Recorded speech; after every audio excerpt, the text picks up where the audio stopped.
everybody, welcome back to the channel. I have been struggling a little bit with getting the boost on this to be consistent. I get pretty decent boost up to 7, 8, 9, 10 pounds, and once you really step on it to try and get like the full 14 out of it that I've seen, sometimes you get it, sometimes you get it for a second and then it slips and goes to 12, sometimes you only get 11 and a half. I was on the internet last night checking out a bunch of stuff for supercharged cars and belt slippage and what they've done to combat that. And what I came up with was, you see these grooves right here? They're not actually grooves, that's marker. But I have marked it off into 8 slices there like a pizza.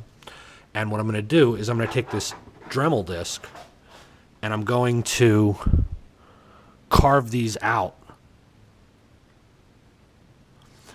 When this trick was first discovered on the Supercharger forums, I've checked like several Corvette forums, Mustang forums, Super Coupe forums. A lot of the first concerns they had with this on the forums was that having a notch in the edge here that you'll get if you try to come all the way out creates something that can catch on the corner of the belt and just shred it. So I saw somebody who on an 8-rib pulley, they only did the 5 middle ones. They left these so that they didn't cut into the edges here. And those people didn't have any problems, but also the people who had done them up to here, they were, for the most part, getting longer belt life because they weren't slipping the belt. When it did slip, it would chew it pretty good, but when it didn't slip, you were golden.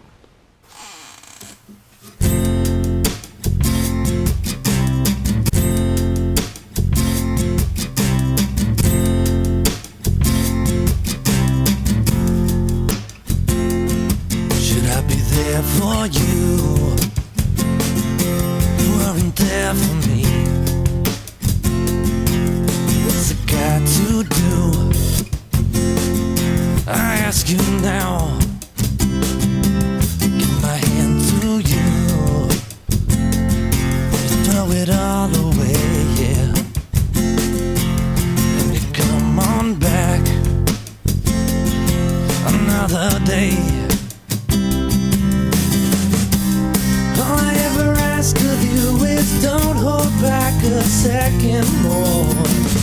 When it all goes down, oh baby, we're both gonna hit the floor. Is it really hard to see the world from high above your throne? The world don't owe you nothing, we won't always throw you bone. Now are you here for me? You wanna be,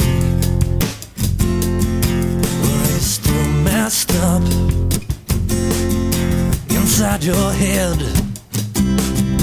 Give my hand to you, I'll throw it all away. 'Cause if you throw away, I'll always say, all I ever ask of you is don't hold back a second more. When it all goes down, oh baby, we're both gonna hit the floor. Is it really hard to see the world from high above your throne? The world don't owe you nothing, we won't always throw you bones.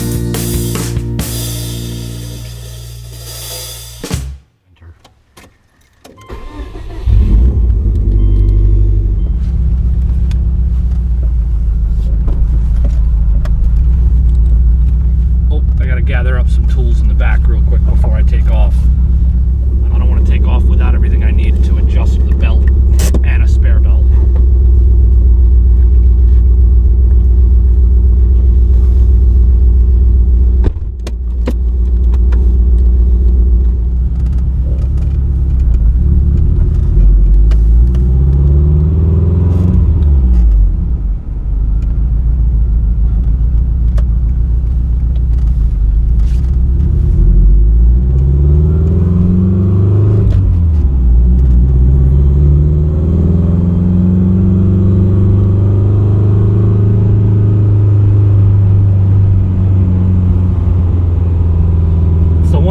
like about this 444 trans, it is geared super low. You're gonna be going down the street at like, that's $3,000 right there. And I hate to put it in third just to put it back in neutral at a stop sign. So this is like 2,800 RPM, kick it into neutral and coast to the stop sign.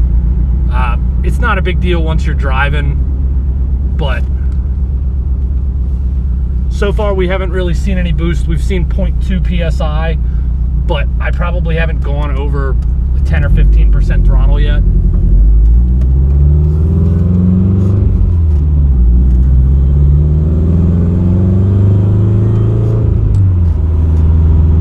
Get the belt warm a little bit and make sure that it's not gonna shred itself from really light boost before I hammer on it.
Pull over here, pop the hood, make sure that the belt isn't shredded, and then I'll be ready to open her up a little more. So give me a second, guys.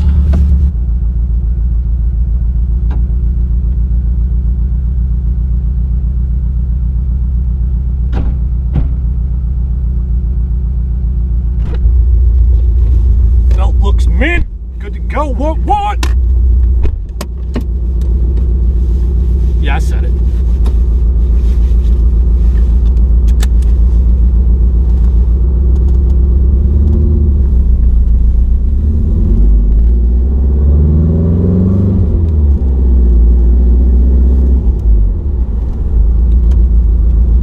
Now, I generally don't get into it on this thing until I'm in like third gear, because with the gears being so short and not wanting to beat up the trans, I haven't really. I mean, I've given it full gas, but I didn't shift high. I didn't stay in it very long.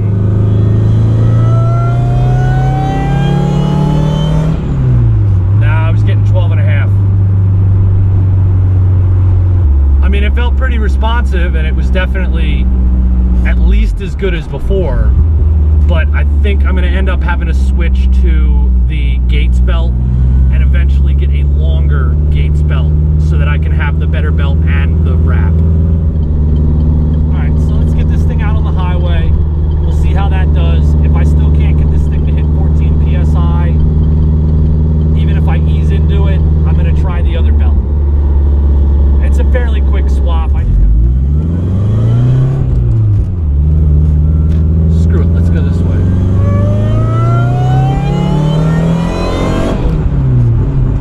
That was only like 12 pounds.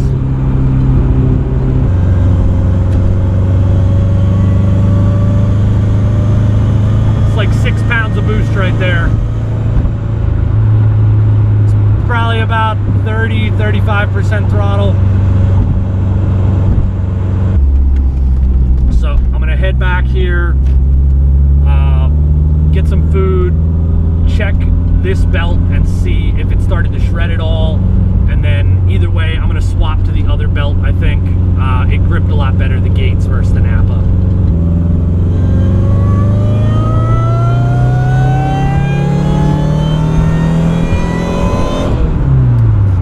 Still, I got it up to about 12.7, and then as soon as I gave it any more gas, it went down to like 11.9. We are back, still on the quest for that extra 2 psi that's missing. Still getting some slipping. I'm seeing a lot of belt dust on the cover that is towards the bottom. And the crank pulley honestly only has about maybe 40% wrap tops. This is the slash cut on the crank pulley, and I've also removed the red anodizing, because if you're supercharged, you want raw metal to grip the belt. So we're going to put this on. The other plan here to get a little more wrap out of the belt, typically the belt would go in a straight line from here to there.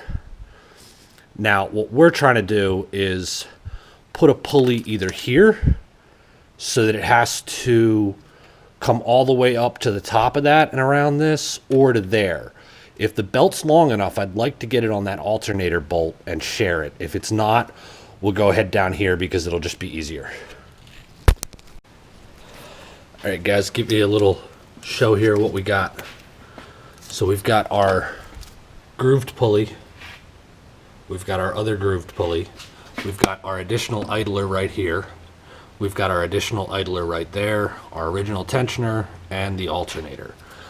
Now, you can see that the belt here now has to do a bit of a V, which makes it wrap a little further around the crank. I had wanted to put this pulley right here, which would have given it significantly more wrap. It would have wrapped to here instead of down there.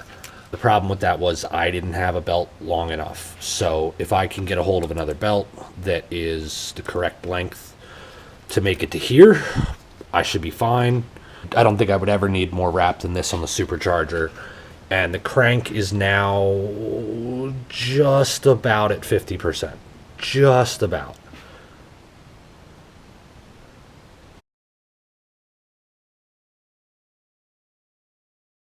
And the first time I started it up with the idler moved closer towards the crank so that I could get more wrap, it did this to the belt. You can see this raised area. It's like a bump that stretched the belt. I'm going to put the idler back to where it was in a known good position. I would rather have the belt slip than have it walk off, because the way that this happened was the belt walked off and the edge of the Supercharger pulley where it walked left this almost like a bead roll in it, like you'd put on the end of a pipe for your intercooler. I've been reading up, and there are 3 belts that guys with Superchargers recommend. There's the Goodyear Gatorback, which is discontinued now, and apparently you can get a Continental version of it, but I don't know too many people with Continental belts on their cars. Gates, however, has always been known for making good belts. They have the green, which is their fleet heavy duty, and they also have this RPM series, which is specifically for Superchargers. This belt is made out of a material that does not stretch as much, which means that especially for not having a spring-loaded tensioner, this is going to stretch less and hopefully not slip the way the other one does. The other thing is they have a special coating on here that they do, and their greens or their HD fleet belts have 1 layer of the coating. These RPM belts have 2 layers of the coating. You do have to be a little careful though. If you have a spring-loaded tensioner, you cannot over tighten these or they will snap. So if you have a spring-loaded tensioner, you're actually supposed to have that tensioner in a different position so that it doesn't have as much room to snap back, because since these don't stretch as far, they don't need as much push on the belt. We're gonna give this one a try here, and hopefully that'll be it, because it's getting cold out here. So if this doesn't fix it and it still just slips a little, then I'm just gonna have to deal with it like that for a while. My daughter's coming out for the holidays, and I'm out of money and out of parts, so